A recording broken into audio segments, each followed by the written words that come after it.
Assalamualaikum warahmatullahi wabarakatuh. Sobat Kicau Mania dimanapun Anda berada, jumpa lagi bersama channel saya PM Club. Di video kali ini saya akan membahas tentang 3 langkah dalam merawat murai batu lomba. Langkah pertama adalah mengenali karakter dasar dari si murai batu tersebut. Karakter yang saya maksud di sini adalah apakah murai batu memiliki paikter yang rendah, paikter yang sedang, atau paikter yang tinggi. Pada langkah ini kita harus mengenali karakter pada si murai batu yang kita rawat. Tujuan utamanya adalah supaya kita mudah menganalisa masalah di settingan dan perawatan yang cocok seperti apa yang akan kita berikan. Misalnya kita coba dari perawatan seperti biasanya, seperti embun, mandi, dan jemur. Nah, dari mandi dan jemur ini pasti setiap murai ada perbedaannya. Ada yang mau dijemur sedang, ada yang mau dijemur kenceng, bahkan ada yang tidak suka dijemur. Begitupun dengan pola mandi. Ada yang mau setiap hari, ada yang mau seminggu 2 kali, ada yang mau seminggu 3 kali. Kenapa kok bisa seperti itu? Karena tingkat paikter dari setiap burung itu beda-beda.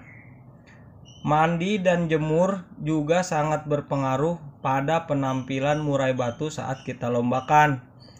Makanya kita harus tahu perawatan yang cocok dengan karakter murai batu yang kita rawat. Setelah itu, tentukanlah jumlah jangkrik hariannya. Carilah jumlah jangkrik yang bisa membuat murai batu kita menjadi gacor. Jangan fokus ke settingan dulu. Bikin murai batu kita aktif berkicau dulu. Setelah itu baru nanti masuk ke tahap settingan setelah kita uji coba di lapangan. Pakai dulu jumlah jangkrik yang bikin murai batu kita gacor. Nanti evaluasinya setelah lomba. Apakah kegalakan, apakah kurang ngotot. Nah, barulah ini yang dinamakan masuk ke proses mencari settingan. Apakah perlu ditambah atau dikurangi? Tetapi harus tetap memperhatikan birahi dan emosinya agar tidak terlalu over. Setelah kita bisa sedikit mengenali karakter, perawatan, dan sudah menentukan jumlah takaran jangkrik hariannya, maka kita akan masuk ke tahap yang kedua.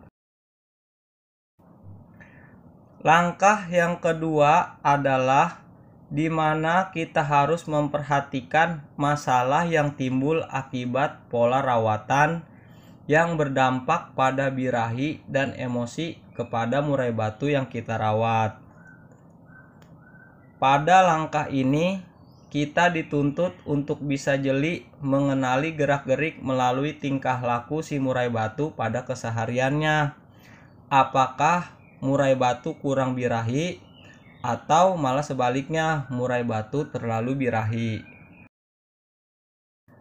Karena birahi dan emosi itu jelas berbeda, akan tetapi sangat sulit dibedakan jika kita tidak tahu pola rawatannya. Maksudnya ekstra puding, mandi, dan jemur.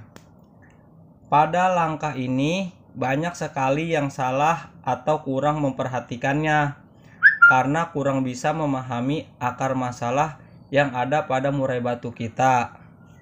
Karena belum memahami langkah pertama. Usahakan belajar gacorin burung dulu aja. Usahakan dia sudah mau kerja atau mau tampil dulu saat kita lombakan. Masalah juara itu adalah bonus. Jangan pusing nyari settingan, apalagi ngikutin settingan burung orang. Nah, setelah Tahu kekurangan burung kita, baru perlahan kita rubah hariannya. Apakah kita rubah dari settingannya, seperti merubah jumlah jangkriknya. Misalnya yang awalnya 55 menjadi 77. Apakah perlu ulet Hongkong saat di lapangan atau malah tidak pakai ulet Hongkong? Begitupun dengan keroto. Apakah dikasih pas hari lomba aja? Apakah dikasih seminggu 2 kali atau setiap hari? Hal perawatan juga sama. Apakah perlu dirubah atau tidak? Jika murai batu galak, kurangi sedikit jemur dan seringin mandi. Jika kurang ngotot, tambah jemur dan kurangi mandi. Di sini juga banyak yang masih salah pemahaman. Contohnya, burung dalam keadaan emosi tinggi dibilang birahi tinggi. Begitupun sebaliknya. Langkah yang ketiga adalah memainkan titik birahi. Pada langkah ini, jelas bukan hal yang mudah untuk para sobat yang masih belajar dan baru memelihara murai. Dan langsung bermain di langkah ini pasti akan kebingungan saat ada masalah pada jagoannya yang berubah penampilannya. Padahal rawatan harian tidak ada perubahan atau disebutnya tidak stabil. Karena ketidakstabilan ini sangat erat kaitannya dengan emosi dan birahi. Di video sebelumnya sudah saya jelaskan perubahan settingan pada murai batu. Bisa sobat kicau cek di video sebelumnya.